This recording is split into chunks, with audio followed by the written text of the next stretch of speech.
Awesome. Welcome to the March 27th Recreation Committee meeting. I'd like to open the meeting. We need a motion for that, right? I'll make a motion to open the meeting. I'll second it. All in favor? Perfect. All right. That was kind of gross. We'll go through our agenda. First thing I want to do is introduce new member, Patrick. Welcome to the board. Pleasure. And, I think you know everybody at this point. We kind of did a quick round of introductions, right? Sure. But welcome, and, we'll have a lot to do, so. Thanks, George. First thing we need to talk about, and we haven't met in a little while, but the first thing we need to do is talk about reorganization of the board. So a couple of months ago, the chair resigned from the board, and we also didn't have an active secretary. So we kind of need to go through the process of reorganizing. We need a chair, a vice chair, and a secretary. I don't know if there's any discussion on that. Well, I'll make a motion to nominate Steve Baker as the chair. I second that motion. Any discussion? Okay, all in favor? I'm not going to vote for myself. So we do need a vice chair and a secretary. I don't know if anyone's interested in volunteering for either of those, but it would be good, especially the secretary, because we do need to do, meeting notes and things like that. It's pretty straightforward, and I can certainly help out with getting somebody up to speed if there's someone that would want to do that. Can we nominate ourselves? Like volunteering, right? Yep. I volunteered to do that. Anyone want to make a motion? I have to make an emotion. Amanda, right? Amanda. Yeah, sorry. I'll make a motion to nominate Amanda for secretary. I'll second that. Any discussion? All in favor? Thank you. And would anyone like to be the vice chair? Could we have discussion about what that means? Yep. So, sure. Thank you. So basically, the vice chair would run the meeting if the chair wasn't here, and could help with, just general organization and things like that. That's the main purpose.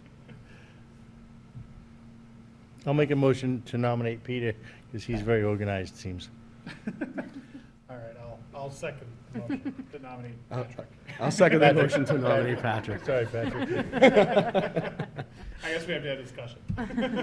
Any All right, discussion? that's good. All right, all in favor? Perfect. So we got that taken care of.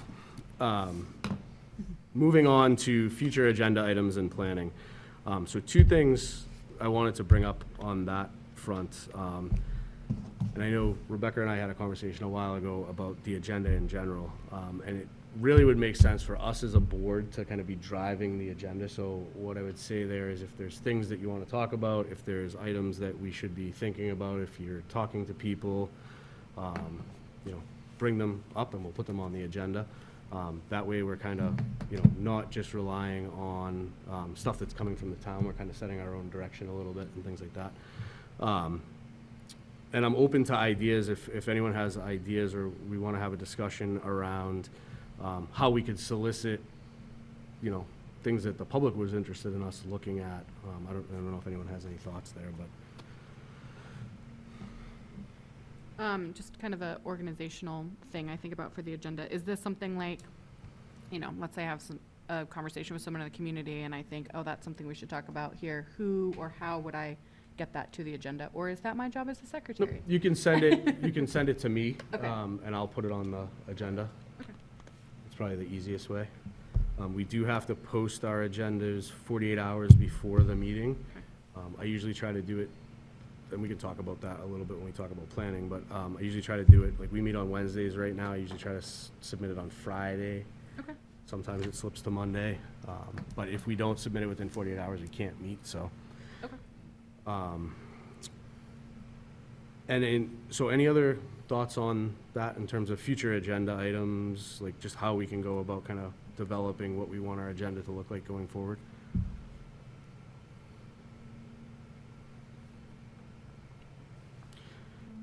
Certainly something we could think about. Yeah, just about to say that, we might have to think about that. In terms of the planning item on that line item, so two things I wanted to bring up there. We are a 7-member board. We confirmed that tonight. So we have 5 members right now. So we do have a couple spaces for a couple open spaces. So if you know anybody, if you hear of anybody that might be interested, I would say send them to Rebecca, and she can get them through the process. I do have actually someone in mind too, was wondering if we had space. Yep. Yeah, so we have a few open spots. And the other thing I wanted to ask about, we have historically met on Wednesday night at 7 o'clock. We met a little bit later tonight just to accommodate the finance board who met right before us. Do we want to keep that same, I think it's usually the 3rd or 4th Wednesday of the month that we've met. Does that still work for everybody in general? Sure. Yeah. Mhm. And you want to keep it at 7? I think we'll keep it at 7. We get into a little bit of so the finance board typically meets on Wednesdays too, and during the kind of budgeting season, they meet a lot, and sometimes their meetings go a little bit later, so we just pushed it back a little bit tonight to Sure. just kind of accommodate so we weren't stepping on each other. Mhm.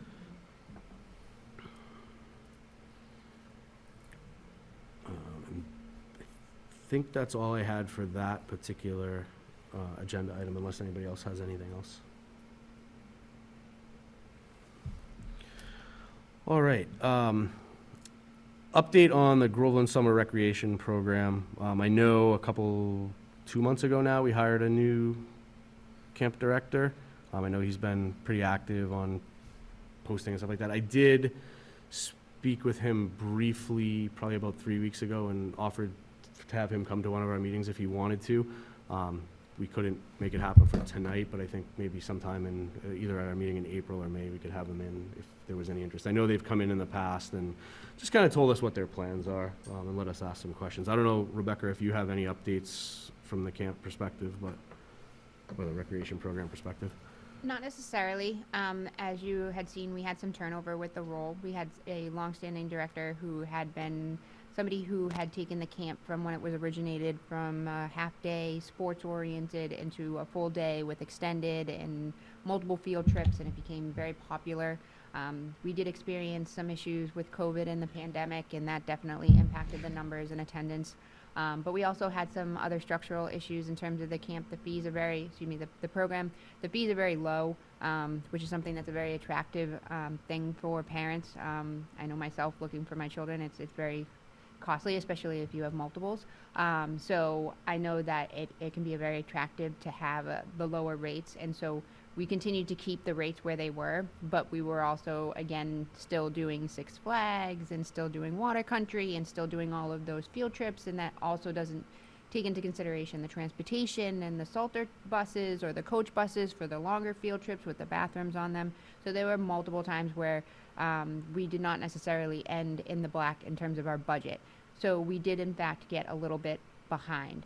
Therefore, this year, one of the biggest things that we heard with feedback, because we weren't necessarily sure we were going to be able to find a director, and we're very thankful for Joe Gill, who wanted to step up and give it a try and see if we could get things turned around. So we were very grateful for that, because otherwise we would not be where we are now with being able to have a summer program this year. So he was willing to step up and see what he could do. And unfortunately, one of those things that he immediately cut was some of the field trips and some of the activities where they had to leave the premises, so not paying for transportation and the tickets and things of that nature. So I know that was something that a lot of the parents had reached out to my office in the town to kind of be like, wait, what's going on? We really like that part of it. Why aren't we doing that? So I think that one of the conversations that might be helpful with this committee and, myself moving forward is to kind of see exactly, what we're able to accomplish this year with the curriculum and the programming internal to the site, the water days and things of that he has planned, that I'm sure he'll share with you, because I am no education expert or have no understanding of how programs should do or operate, other than the fact that my kids come home and say, I like this or I didn't like this. So I would love for him to kind of divulge all that information to you. But from a group's perspective is, how can we make it so that it is also as popular as it has been in the past? So bringing back those field trips, and I've seen some other models where the parents pay for the field trip. So if you go, you're paying for that that additional field trip day that you're going on, and you're paying for the field trip, like the transportation. So is that an added expense that we add for that individual day, or do we look at maybe increasing the fees? But is there a way that we can be proactive in it, in making sure that next year this can continue on without coming down to January being like, are we gonna have this program or are we not? Because again, it has become such a staple for a lot of parents in Groveland and beyond to utilize such. So I think it will be great to bring Joe in and hear a little bit more from him, and then also see if the committee has any input or some guidance or some ideas on what we can start exploring now, because we definitely should get that in place, not for this year, but for next year, and have a better understanding of what we want to do moving forward. Yeah, and like I said, I think we'll try to get him in for either our next meeting or the meeting after that, depending upon his schedule. And this may be a question for him too, but I don't know if there's been any discussion about it. Has there been any discussion around, again, this year having a lot of changes and things like that, has there been any discussion around doing kind of like an end-of-year survey to see what the feedback is and have time to plan around some of that? We haven't talked about it, but that's a great idea. So we can definitely do something like that. And maybe we try and incorporate it again sooner. My biggest fear is that we get down to the August timeframe and knowing that the director is leaving and, posting the job and not getting any applications and just not knowing what we would do next. And so even again, us being like, I have no business being a summer program director, so not even wanting to take that on because I wouldn't want to fail miserably and put us in a bad situation. But there is no like safety net. So like if we could get feedback earlier on, and how we can do that without being too hypercritical of what we're trying to do to keep it afloat and see what we could do. But I think that's a great idea. We could try and figure out how to do it a little bit sooner. Yeah. I was just gonna say, and I wonder historically, you had said that the director had been there for quite some time. I think about, what is the kind of the structure in place for that position in terms of what's kind of already done for them, as opposed to, like when you step into a position and it's like, this is everything we've done in the past and this is how we did it and these are our vendors or this is who you contact, right? Having all of that already feels a little bit, safer for someone to kind of step in, where I might be like, I could do that, right? Like I could, as long as that's already there, as opposed to stepping in and being like, nah, you just figure it out and we just do something different every year. So I kind of wonder what the aspects of that could be, and a support that we either, could suggest or somehow help provide. Like if some people just aren't, that's not their skill set, and that's okay. But I think that in a role like that, if it could kind of be where it's like, really anybody could step in at any point and do this, that would make it so much more, kind of attractive to maybe somebody who's kind of like you just said, like, I could do it, but not if there's nothing in place already, so. I think you hit the nail on the head right there, because originally when we had the director and the interim, it was the on-site director. So it was helpful because she had a lot of the institutional knowledge of like having been there. But when it came down to exactly what you said, like forms, documents, it was literally like, where are they? Like, what do they look like? What did he do? Like, and then he's not there anymore. So how do you get the information? And, oh, it's on a Google Drive. Well, we don't use Google Drive. Where are the documents? So it was very kind of that, like you said, it was very, the last year was a very, very much, let's replicate what we did, but at the same time, like, how do we do that? Like, what are we doing? So I think that you definitely are spot on with that. Some type of structure for turnover and all that would be instrumental for sure.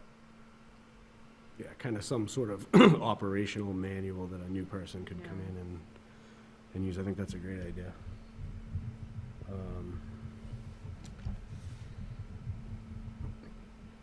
Going back to the kind of feedback topic for just a minute, I know, because my kids have attended the camp in the past, I know they send out like a weekly newsletter and things like that. Maybe if there was some sort of way that the camp could do, like just if you want to provide feedback, here's a link that's in the newsletter. You can go and do a quick online survey, and maybe just kind of gather that and, look at it over time. Because that would really let you test in real time what's working and what's not, versus to your point, waiting until the end of the summer and being like, okay, what did you like? What didn't you like? Sometimes that point in time feedback is a little more valuable. So that's something we could definitely talk to Joe about when he comes in. And I think too, the kind of connecting other years too, right? There may be a group of people that are like, really like, oh man, we're not doing this, field trip stuff. But the majority may be like, I feel better about that. You know, I know like when I went, if it had anything to, when my daughter went there, if it had anything to do with like water, I was like, nah, you're gonna stay home that day. That's just my own, right? Like, no, you're not gonna go, you know, to the beach or whatever it is. I understand, you know, it's fun, all those things, but for myself. So I also wonder, you know, right, when you get at the end of the year, it's like, how was this last year as opposed to like, could we create something where it's like, what's your experience overall? Like, is there something from last year that maybe this year was missing, you know, or vice versa? Like, was there something really good about this year that, you know, worked for your family? And, you know, just to kind of get that feedback on, is it, you know, just kind of a loud group of people saying the same thing? Or is it actually a majority of people that, you know, need or want this additional thing? And one of the other opportunities that I forgot to mention that just when you were talking, it popped into my head, is that I know that West Newbury has a recreation program as well. And so there is potential maybe to partner with them and maybe make it more of a regional type of thing, because I also know that there is a recent push by the Pawtucket Regional School District to have their own type of summer programming that they're putting in place as well. So there may be a way to kind of, you know, collaborate to some extent to see whether it makes sense joining or whether it can, you know, help support another type of initiative or what have you. But we can definitely open that up to a conversation as well. Yeah. But sorry, that just jumped in my head. No, I mean, I think that's also a great idea, just in terms of, you know, if you had a collaborative program that had a couple of different options, you know, you might be able to, you know, for people that want to do one thing, they can go, you know, and if there could be weeks that were shared across the different camps or recreation programs, I think it's great. Or even just to know what the other towns do. Yep. I mean, and sort of kind of compare and contrast and say, okay, do these other towns do this to generate revenue? Do they do it to break even? Do they do it, you know, with field trips, less field trips? You know, like, it'll give us an idea sort of where we stand, just to know what Georgetown does say, or, you know, whoever else.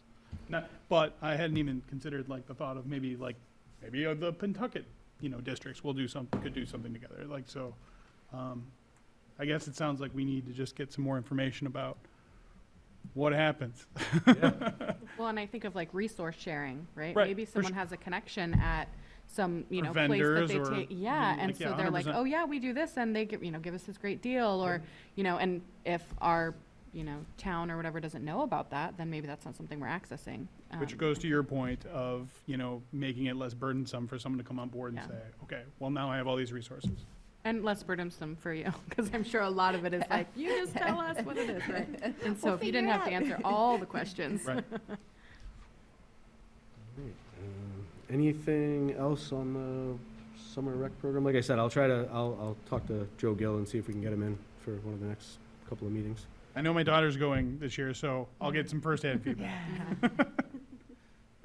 Awesome. Moving on to Pines Recreation Area project updates. I know this is a topic we haven't talked about in a while, and I don't have a lot of updates. I know there was a bunch of stuff that was kind of in the planning phases towards the end of last year, so I don't know if there's any updates that you could share with us, or if anyone has any questions on any of the projects that we previously talked about. Of course, I'll just give a brief update to let you know that, well, do you want to give an update on the dog park? No? No, there's really nothing to update. It's up and running. A lot of people are really enjoying it. So we're good on the dog park front. We are looking at additional grant opportunities through the Stanton Foundation to help with the second phase of that, which would be providing more permanent type shade structures. You'll see that they had put up some temporary structures, the group that utilizes the area a lot. But after a certain amount of time, the Stanton Foundation will allow us to go back for capital funding for projects that have already received funding and approval. So we're tracking that, and we're looking to move forward with that, whether through donations or through that organization. With the pickleball tennis court area, you'll see that the highway department had put down the binder coat on top of the area that we're looking to utilize. So we are working with the vendor to get pricing on the fencing that will go around, and then they'll put an additional top coat, and then we'll also have the striping or painting that make up the different courts, and we'll have the nets, and the nets will be the ones that are, from what I understand, like the convertible ones where you can like put up tennis ones, or you can put up the pickleball nets. I'm not too familiar how that works, but I was told that there's some type of convertible method of adding based upon what the use is. So We're working with the highway department. That's really a highway department more focused because we did a lot of the work internally so that we could cut down the costs. So we're working with Rennie Carroll, who's the highway superintendent, to finish up that. So that should be done this spring, summertime. So that should be up and operational. We've also had the opportunity to work with Spawn Ranch, who is the contractor that was selected to do the skate park. They've been fantastic. They're not local, but we did have a public engagement session. Unfortunately, not. It was just me and the gentleman who attended, and then also Mike who lives over in Groveland, who's been a huge proponent of the project. So he was there as well. But the three of us had a lovely little chat, so it was not as ideal as we wanted to. But we did solicit a lot of feedback through the survey, as well as through Facebook and social media. So we did have a good understanding of what people liked about the design that was being proposed and what they didn't like. So the contractor went back to the board. They did additional work on the design. They did run into a small hiccup. We do need to do some geotech over in that particular area. There is a little bit of concern. So we are utilizing some of the money to do some geotech to give them all of the information that they need so that they can finalize their construction plans. Once they finalize their construction plans, then we should be all set for construction. We're looking to start construction in the summer, so it will be up and operational per our estimated plans, if everything goes accordingly, by September, October. So it will be done this year, but whether or not we run into any snags, I'm not too sure, but we should be on target. We just were a month behind or so because of the additional study and groundwork that we needed to do. So I'll have more of an update to provide, but that's going smoothly. And then we have the splash pad. The splash pad, we had the contractor in play, and they were going to try and move before the winter because we were having kind of a warmer winter to begin with, and then all of a sudden things changed dramatically and that pushed back that schedule. So we did have an opportunity to meet on site and have a conversation. One of the things about it is that based upon the topography and the way that we were looking at the location, we may have to alter the walking path that we just created.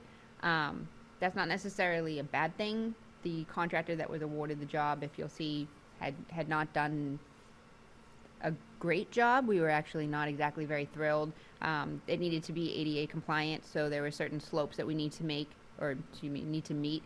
And instead of installing it correctly, if you look at the pavement, he used kind of like a sander and sanded down the concrete in order to get the slope. So it wasn't an ideal way to approach the project. So sometimes procurement and 30B can be on the negative side instead of the positive side. That being said, we would be able to slightly shift some of the path as part of the project that wouldn't add any additional cost to the splash pad, and then we could kind of nestle the splash pad in between the hill and where we have the Pentucket football play and the utility field, the smaller utility field. Yep. So it wouldn't be close to the parking lot. It would be kind of closer towards the back, so we wouldn't necessarily have to also worry about too much about fencing. We would have like a guardrail, and we would have a delineation of the splash pad from the other areas, but it wouldn't have to be as extensive, so it would cut down costs as well. So that being said, hopefully all will go well. The only other bad part about that project that was something that was not taken into consideration, or it was taken into consideration but it wasn't very clear, was that there will be a cost associated with sewer. So we will have to tie into the sewer per the contractor, which is not something that we had anticipated. But we had anticipated having to pay for the water that was associated with the park. And I was able to talk to the Water and Sewer Commission, and they were willing to see if we could work out a deal where we wouldn't have to pay for the water because it would only be operational during the set hours that we had described, and that it was, a betterment for the town, et cetera. If there was a drought or if there was anything, we would not use it. It was not going to be something that we would run in those times of, or those issues. And then the cost associated that we had reserved for the water would go towards the sewer. So there is, it might work out to our benefit with that since we are already allocated the cost. So those are the only hiccups with that project, but we should see that one start to go as well in the springtime, the summertime. But we want to make sure that if any work is done, that it's done prior to the Pentucket football season in the fall. So we don't want to impact their schedule. So we just need to make sure that we'll be able to do that. So we're still kind of working out the details. So that's the most iffy one right now based upon all the schedules and some of the hiccups that we ran into with the path and everything else. But otherwise, those are the projects that we have right now, and they seem to be on path and on schedule. I think I brought this up once before, and I just can't remember what the discussion was, but with that work being done kind of in proximity to the playground, is there, like, are we doing things to make sure that, you know, kids aren't gonna be running into the site where they're doing work and things like that? Has that been taken into consideration? Yes, very much so. Okay. I don't know if there's any other questions on anything? I just wanted to, back up to, I wrote it down because I knew I'd forget. Oh, for the dog park, I remember, this is probably months ago, and maybe it got talked about and I missed it, about, there was conversations about like needing a permit for the dog park if you don't live in Groveland. Do we remember this? Yeah, there's a Bark Park Pass. It's currently on line at the ePay systems. Oh, okay. You just have to log in. There needs to be some changes because it requires you to currently upload 4 of the same forms. Oh. So I haven't gone over that with Rebecca yet. I do have it in my notes here. But yes, it's currently active. It's not currently widely known yet. Okay. But I just registered my dogs today, and along with another person that was at the dog park today. So when I did it, I discovered some of the things that we needed to change about it. And so hopefully we'll get those changed, and moving forward, we'll plan on putting a sign down at the dog park to make it more well-known for everybody that utilizes it. Okay. Because there are a lot of people that come from out of town, Yeah. and their fee is $35 versus Groveland residents, which is $25. Okay. So, Is that connected to, I have a dog, but we don't take her to the dog park, not because we don't like the dog park, but she, it's not a dog park kind of dog. You know, so you go online and she has to be registered, you know, with the town. Is there something connected to that? Like if I were to No. go register, okay. Because that's what in my mind, I was like, oh, that would be great, because then you could just register your dog and then, oh, yes, click Yes. this, I want Right. to take him to the dog park. And I just kind of wondered what that it process it was. does make sense to me. Unfortunately, the clerk wasn't willing to take that on. Okay. So it's become its own entity. Okay. Got it. Makes sense. Any other questions or discussion around any of the Pines projects? Or the current Pines projects? No? Everyone's good? All right. I did put the town meeting warrant articles on here. I don't believe we need to vote on anything or anything like that, but we can go through them and see if there's anything that anyone wants to discuss specific to the recreation-related ones. Which I think would probably be, well, in some ways, the community garden, I was gonna the say, it's shade a and lot. seating at the Pines, maybe the Perry Park, Pines parking enhancements, and Shanahan parking enhancements. We can just kind of go through them one by one. So, community garden, that's obviously in the design phase. It's taking the old dog park and turning it into a garden space. There's some details here about, you know, what that's gonna look like. This is just the design phase, not the actual implementation. I don't know if there's any discussion, feedback, questions on that. Who would be responsible for that? Maintaining? Yeah, maintaining, is it like a CPA type situation where people buy little plots, or is it just a? I don't know, that's a good question. Town's-owned garden? I'm not entirely sure. I think that based upon the proposal and listening, it's more so the raised garden beds, so because it can't be in the ground. So, and I know there's like a water source, but I'm not sure if it would be, you know, how it would operate. I know that the garden club has expressed interest in it, but the actual proposal was put forward by Jan Dempsey. So I'm not sure exactly what the operation plan is, but I know that it's not like in the ground, it's the raised beds, and it's not the ones that have like the gates around each individual plot, from what I understand. Yeah, and I do believe the design phase is supposed to lay that out in terms of how it will operate, what type of maintenance it's going to require. Because I know the grass there can grow very quickly and very tall and will require to be cut. There was, over at Bagnell, there's an area too with some raised beds that are sort of like in sort of disarray and whatnot. Yeah, kind of, is there behind, aren't they Yeah. behind the school, like near the baseball field? Exactly Yeah. right. But if you go up there and you take a peek, I mean, if the garden club is thinking about this, they should also be thinking about that because I mean, the infrastructure is there, so it might be something to sort of, link these two issues because it would be the same stuff. So And the ability to partner with the school and from an educational standpoint would be a Sure. phenomenal idea. That's a really good idea.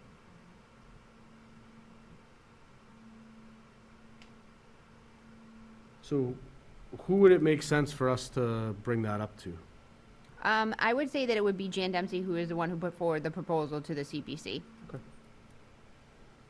And it could be something very well where it becomes like a conversation that's a satellite type of location type of situation, or maybe they alter the intent and move the location. So it could be a multifaceted type of thing. It doesn't have to be like, that we're changing the project, just a recommendation to consider kind of thing. Right, just kind of different options too, right? I mean, Sure.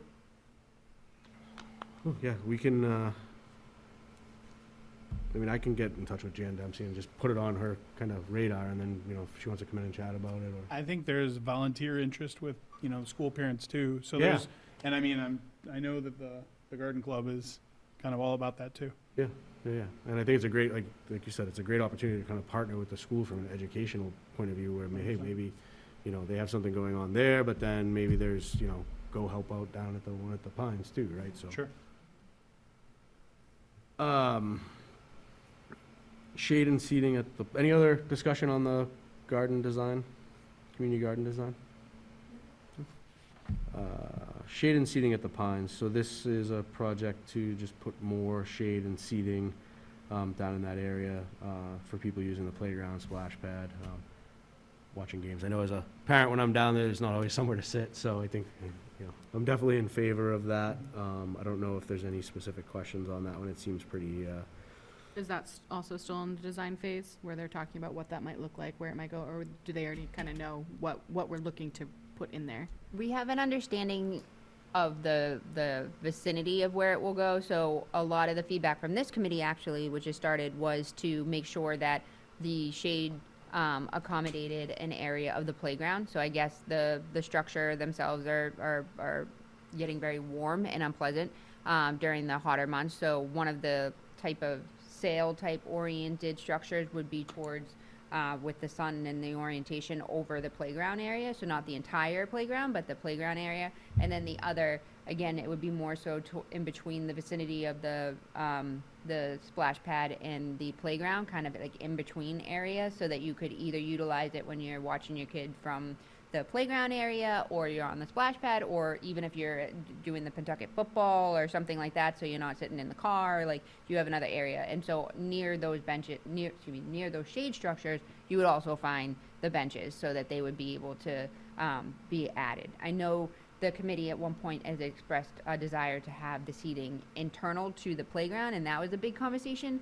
But again, from ADA accessibility issue and from just a liability of people climbing on the fences and using them it was something that the town wanted to just wait on and gather and see if adding seating around the outside might accommodate the same need before taking on some of those other risks. So it's not completely out of the question, because I know that was a huge item for one of the members, but it's just maybe we try this first, and if it doesn't work, we'll have that discussion again. Yeah, well, I think kind of centrally locating it between the splash pad and the playground is great, right? Because then you can kind of go between the two and still kind of be able to see what's going on and things like that. So I think that's fantastic. So it's not an exact location, but in those vicinities is where we're proposing. Okay, perfect. Any other discussion on that? All right, moving on to the Perry Park design, that's another project that's in the design phase. It's basically to kind of revitalize that particular location in town. I don't know a lot about that particular location, so I don't know if anyone else does or has questions about it specifically, but. We had a lot of pushback for this particular project. Even the finance board who just met prior to you had a lot of questions about this. They, one of the thoughts is $30,000 for what? What are you doing? And I think that there's a lot of misconception there because I think that a lot of different people utilize the space for different things. So I think that's why this study was warranted in the sense of not only from a design perspective, but from a public engagement.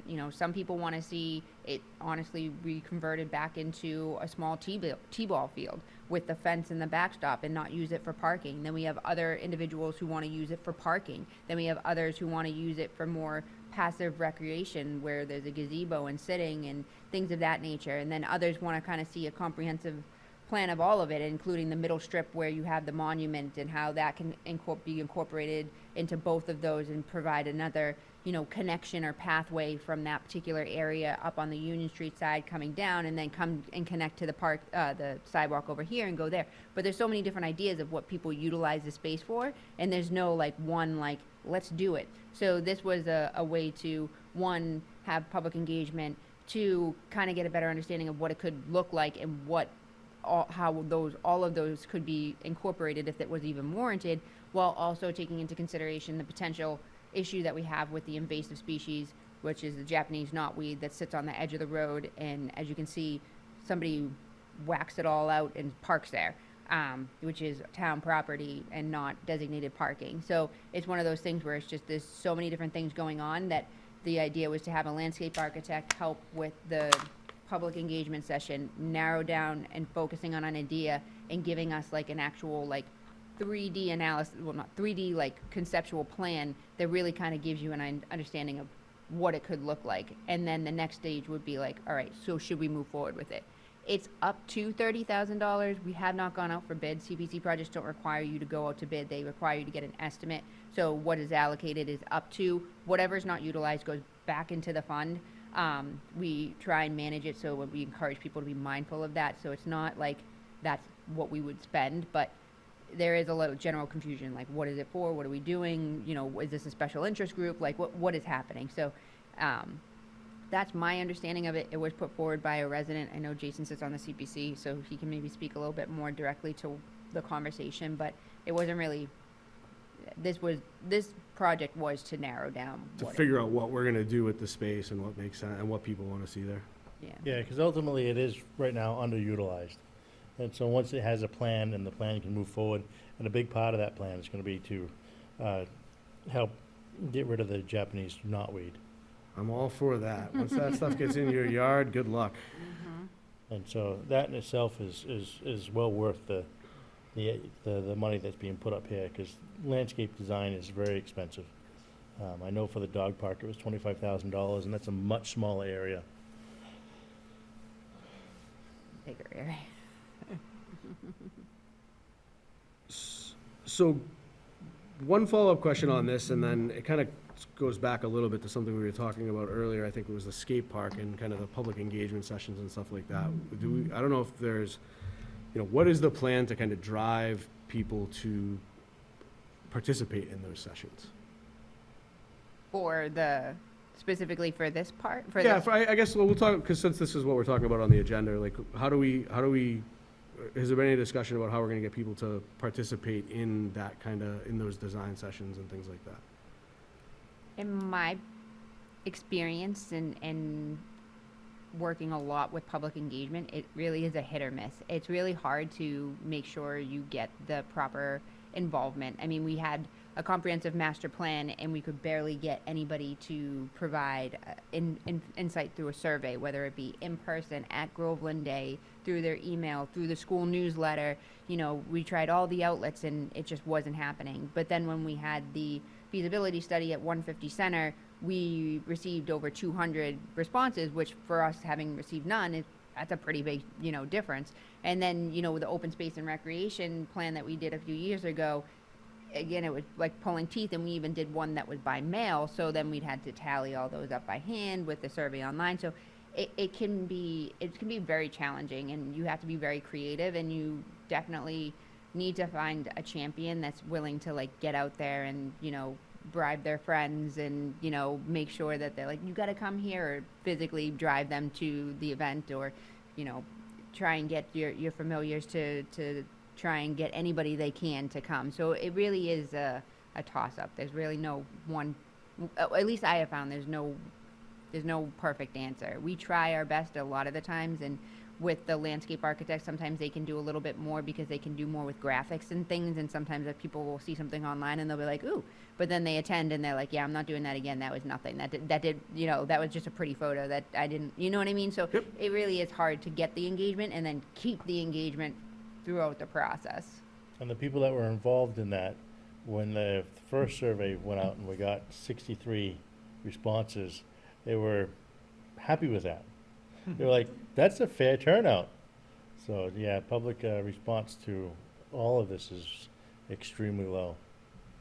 So I think one thing maybe we could do as a committee is, you know, specific to recreation projects and things like that, maybe we put on a future agenda, just kind of brainstorming around that engagement process and see if, you know, I mean, if what we're doing is hit or miss right now, you know, I'd rather try to take a swing and see if we can get something that works versus just ignoring it. So maybe that's just something we could, you know, dedicate some time to at a future meeting. And it's overarching to all these different projects because you're like, Right. okay, we do all this stuff, and then it gets done, and someone's like, why do we need a skate park? Yeah. You know what I mean? True. So it's tricky to, you know, to hit the moving arrow because, Yep. you know, we're not getting the feedback, and it's not for lack of trying. And like I said, every day, my motto is you get up and you try again. So if there's a better way to do it, I will gladly take it. If there's a new way to try, I will gladly go down that path. So whatever I can do to help facilitate, I will gladly help. And if we find something that works, let's keep doing it. And if it doesn't work, let's try something else. Is there any restrictions to marketing campaigns that we can and can't do as a committee? Like, are we able to email blast, or are there considerations if we make a Facebook post? Is there anything that we need to kind of factor in here from a rec I don't committee think, standpoint? not necessarily. If you have like an email list and you want to get information out or a survey that you want to put out for more information, definitely email blast is fine. Facebook posts are fine as long as you're not, you know, but even then, so you could potentially use some funds to get information to get feedback for projects, because that's what we do for consultants. You're paying them to help solicit so even then, so I don't really necessarily think there's too many restrictions per se. I mean, we should always check and make sure that we're in compliance, but I think for this, you're pretty much good to go. Yeah, so I think it's a good topic, like a future topic, because I think it is important that people have input on these. And to your point, like, you know, if it gets done and somebody didn't get input, then they may have concerns and they, you know, Sure. should have those heard, but during the right time in the process. I think that's another opportunity for connecting with other towns and or communities in general of like, how do they do, you know, how do they do these things? Like, is it, most people are on social media and that's why we're missing it because maybe we don't have our own, you know, social media page or, you know, things like that? Or is it really, is it the opposite maybe? And that, you know, if our population is, you know, generally the older population, you're not going to get them on social media. So we're missing, you know, that engagement. And that doesn't, you know, feel good either. That, you know, a lot of this stuff is, I guess, geared more towards, I think, the younger populations, but we still want to take into consideration kind of everybody's ideas and their experience of the town, you know. And on that point, the demographics of the town are changing Yeah, right now pretty quickly. yeah. Like, so that's another thing. Like, so, you Yeah. know, it's all tied together.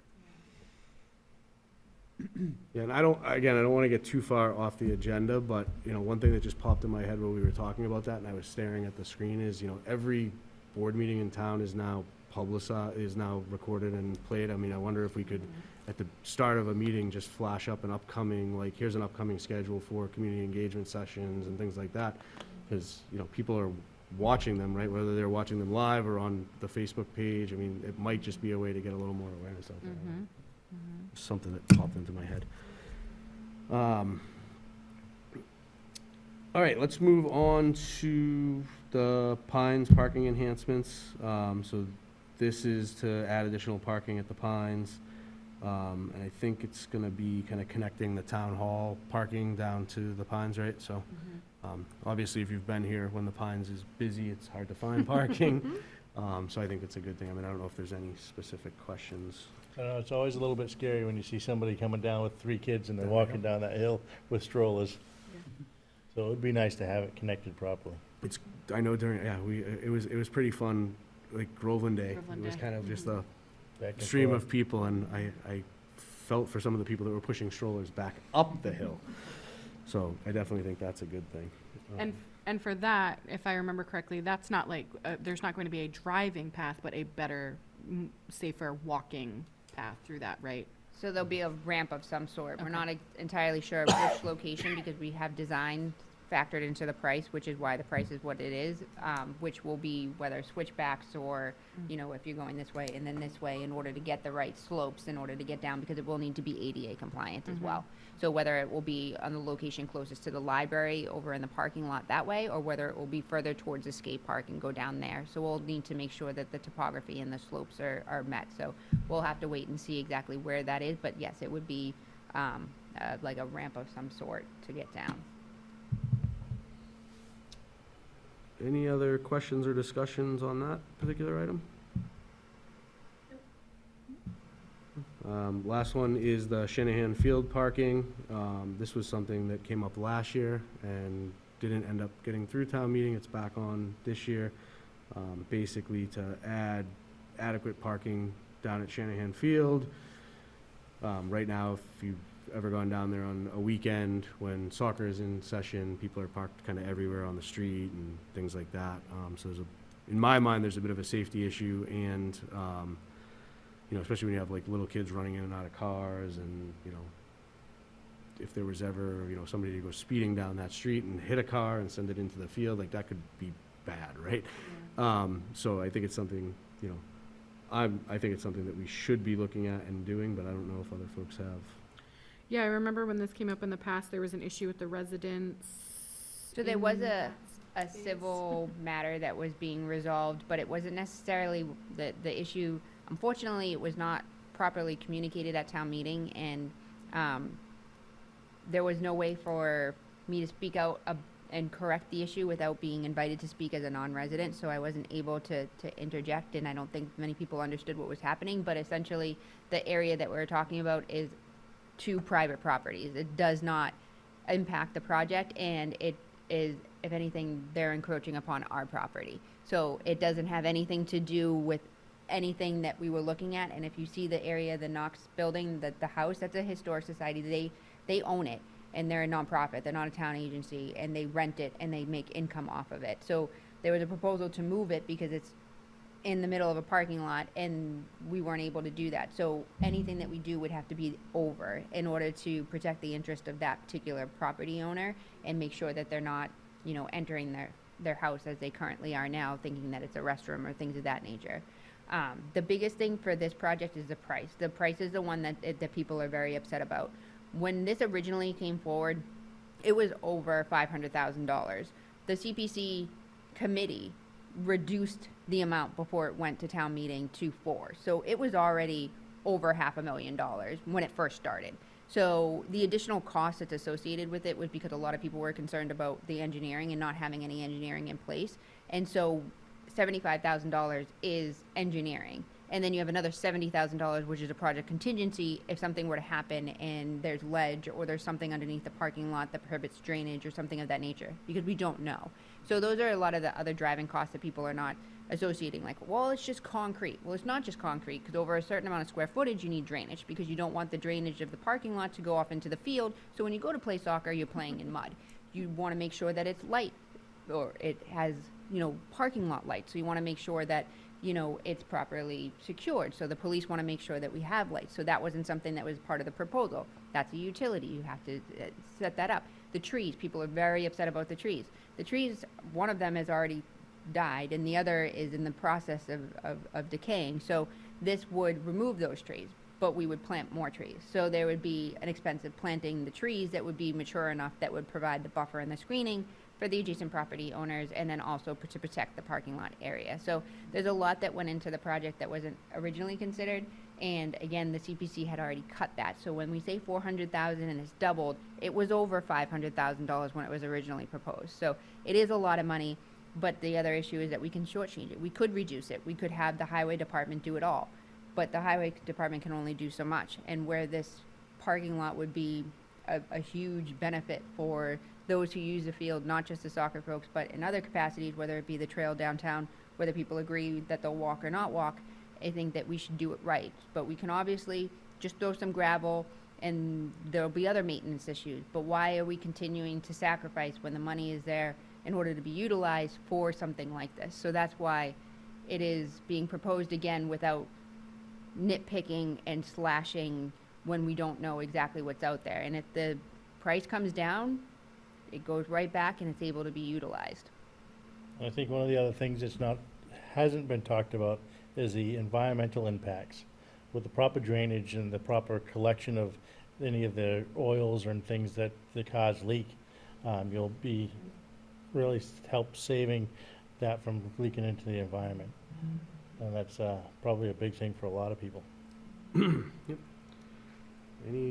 have a couple of questions on that one. Does anyone else have any questions? No? So, kind of 3 questions on it. So you said, we're thinking, the thought process is it can be used for people that are doing activities at the field, but also potentially as overflow parking for like the trail or just for people that want to do stuff in there. So it's not like it's going to be locked or not usable when soccer is not being played, right? It's going to just basically be open parking to the public. And then, has there been any discussion with the police department about like the safety issues that currently exist down there, and have they weighed in at all on whether they think there should be parking down there? They have weighed in, and they do support the project and do support there being the light as another factor that they would like to see incorporated. But they definitely do support the project and submitted a letter as part of the application that was submitted to the CPC. Gotcha. And then, I guess the last question, and I already know the answer to this one, but I'll ask it anyway. I mean, we waited on this last year for different reasons, and the cost went up. I mean, we don't see the cost of this going down in a year or in 2 years, I wouldn't think.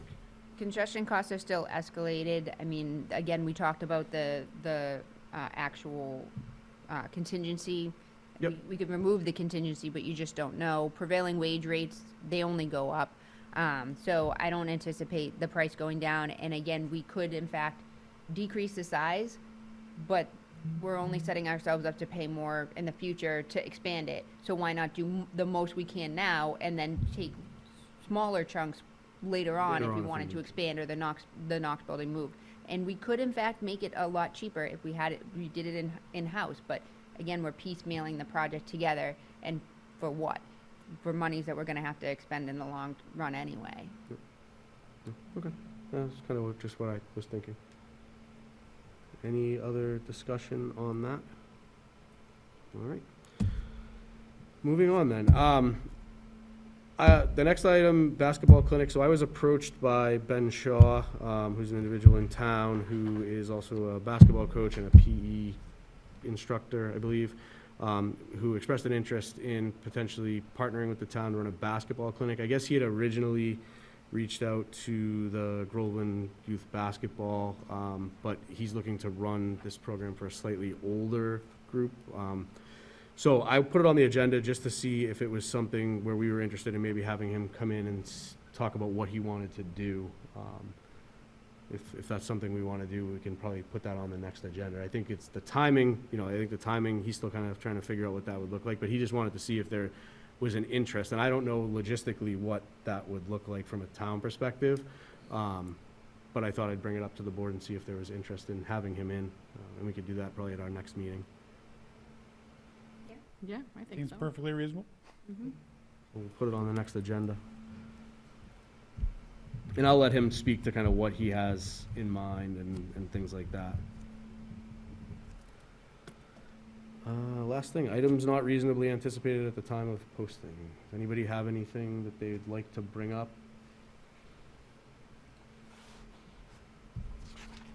Is there anybody on this committee that has been nominated for the CPC board? From the Pines? It was you. No, I was open space. So it was Carrie then. Okay, I so we believe need so. a representative to CPC from this committee. I do Sure it believe. wasn't you and she was the I was- representative for finance? I was open space. But that would be recreation now. But it was they wanted two positions from recreation. Oh, that's right. Yes, you are correct. So does anybody want to volunteer to be the Recreation Committee representative to Community Preservation? I'll volunteer. Okay. So we'll make a motion to nominate Amanda to be, Michelle, sorry. To be the representative from the Recreation Committee to CPC. I second that motion. All in favor? Jason can probably fill you in on what it entails and the details, because he's You already. get a sneak peek of all the projects that people want to put forward. It's great. So I get to talk a lot. I actually forgot to vote on that when we did the reorganization of the board. It was on my list. I just remembered too, Pumpkin Fest.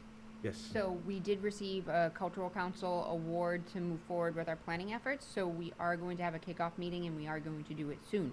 So we are going to meet in the spring and get a better understanding of what we want to do. We had a lot of feedback on the last one with the amount of attendance and the concern that the police had in terms of the area and the space and things of that nature. So I just wanted to let the board know that I know that the last time we had a couple of designees that wanted to participate on that. So would you suggest that I send over an email to you and you can disperse it through the group to see who would like to? Yeah. Okay.